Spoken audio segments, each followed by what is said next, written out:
ഫ്രണ്ട്സുമായിട്ടുള്ള outing എനിക്ക് ഭയങ്കര ഇഷ്ടമാണ് കേട്ടോ. അപ്പോൾ നമ്മൾ ഇന്ന് നേരെ ലുലു മാളിലേക്കാണ് പോയത്. അവിടുത്തെ ഹൈപ്പർ മാർട്ടിൽ നിന്ന് ഒരു നല്ല ജ്യൂസ് വാങ്ങിയിട്ടോ, ഭയങ്കര ടേസ്റ്റ് ഉണ്ടായിരുന്നു ഇത്. കുറേ സമയം ലുലു മോളൊക്കെ എക്സ്പ്ലോർ ചെയ്തതിന് ശേഷം നമ്മൾ നേരെ പോയത് മറൈൻ ഡ്രൈവിലുള്ള ലണ്ടൻ ബ്രിഡ്ജ് എക്സിബിഷൻ കാണാനായിരുന്നു. അവിടെ കുറേ റിവ്യൂസൊക്കെ കണ്ടിട്ടാണ് ഞാനവിടെ പോയത്.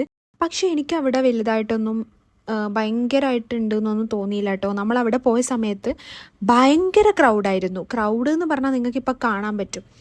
നമ്മൾ കുറച്ച് ഡ്രസ്സപ്പൊക്കെ ചെയ്ത് പോയതായിരുന്നു, നല്ല ലൊക്കേഷൻ ഉണ്ടാവും ഫോട്ടോ എടുക്കാമെന്നൊക്കെ വെച്ച്. പക്ഷെ ഒരു സ്പേസും നമുക്ക് കിട്ടുന്നേ ഇല്ലായിരുന്നു. എല്ലാ മുക്കും മൂലയിലും ആൾക്കാരിരുന്ന് ഫോട്ടോ എടുക്കുന്നതായിരുന്നു. നമ്മളൊരു ഫോട്ടോന് പോസ് ചെയ്യുമ്പോൾ ബാക്കിൽ ഇഷ്ടംപോലെ ആൾക്കാരായിരുന്നു കാണാൻ പറ്റുന്നത്. അപ്പം അതും നമുക്ക് ജസ്റ്റ് കാണാം, അല്ലാണ്ട് ഭയങ്കര വണ്ടറിങ് ആയിട്ടൊന്നും എനിക്ക് തോന്നിയിട്ടില്ലായിരുന്നു. പിന്നെ അവിടെ കുറേ മേളകൾ, അച്ചാറുകൾ, പിന്നെ പലഹാരങ്ങൾ, അങ്ങനത്തെ കാര്യങ്ങളൊക്കെ ഉണ്ടായിരുന്നു.